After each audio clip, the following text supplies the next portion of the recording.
Is here from Davos 2024, and joining me now is the Chairman of State Bank of India, Dinesh Khara. Always a pleasure, sir. Thanks so much for joining us here on CNBC-TV18. Let me start by asking you about the questions that people are asking you, global investors are asking you about India and the growth momentum. Thank you very much, first of all, for having me on your show. Well, as far as the global investors are concerned, they are quite keen. They are actually tracking the India story with a lot of interest. The kind of resilience which has been demonstrated as far as Indian economy is concerned, it is of significant interest for them.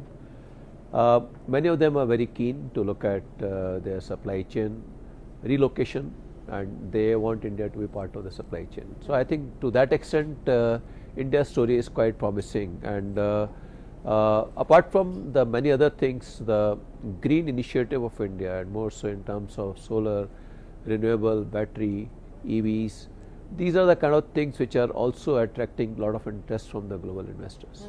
But let's talk about the interest rate trajectory. Globally, of course, the expectation is that that the Fed will start to cut rates. We're waiting for when the Reserve Bank will start to cut rates. What's the sense that you get in terms of the rate cut cycle, when it could begin and how deep it could be? Well, I think as far as interest rate cut is concerned, MPC has very clearly indicated that they would like to have the inflation rate around 4%, and we are somewhere around 5.5%. So I think what I expect is that going forward there should be better situations to prevail, and once the Fed will start cutting interest rate, maybe I would say that not before the middle of this calendar year, but maybe in the third quarter, we expect that there could be some interest rate cut which we might get to see. You know, we've heard the RBI governor now say a few times already that they wanted to act early. They didn't want to wait till the house was on fire, in the governor's words, and hence the action as far as unsecured loans are concerned. What's the sense that you get? What could these measures that have been taken do potentially to credit growth?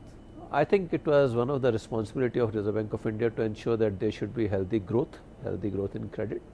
And what perhaps they would have observed would have been that some kind of a unsecured credit was there, which was growing at a much faster pace, which was growing almost at about 30% kind of a rate. So I think that is one of the reasons why perhaps they thought in terms of putting some kind of brakes on this kind of a growth in unsecured credit. And that's how these kind of measures have been taken. So what kind of brakes will that put on credit growth, you think? See, I think when it comes to credit growth, we are all very keen that there should be credit growth, but it should be healthy credit growth. It should not lead to a situation where people get into the debt trap. So that is the kind of a situation which they wanted to avoid, and more so in the retail space. So I think I would say that... Are you worried about the retail space? Not really, not really. I would say that our book is, Touchwood, is doing very well.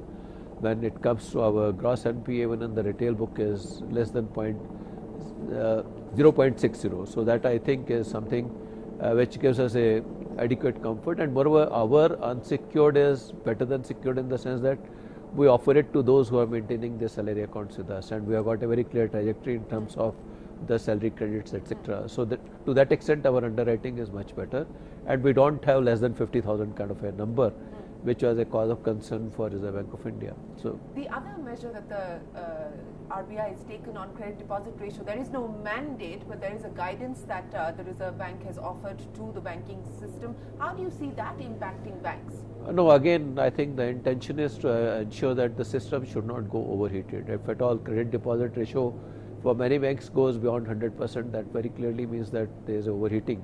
So that is what they wanted to avoid. So that is one of the reasons why they have said that they would like to contain the credit deposit ratio, though there is no number. So there is no number, and one does not expect that the RBI is going to put a number down as a mandate. But again, you know, as far as your own book is concerned, your own balance sheet is concerned, where do things currently stand on that front from a credit and deposit ratio perspective? See, when it comes to credit deposit ratio for our domestic book, it would be somewhere around 66-67%. So we have ample headroom available for us to grow. So, but if at all, even if we add our international book also, which is very different in complexion and nature, then also it will come around 70 odd %. So I think we have got adequate room for us to grow. Adequate room. 2024, fight for deposits, is that what it's going to mean as far as the banking system is concerned? I think we do get to see decent growth in deposit. We have seen deposit growth around 12% or so. So it is not merely the deposit growth, but also at what cost the deposit is being raised. That is of importance.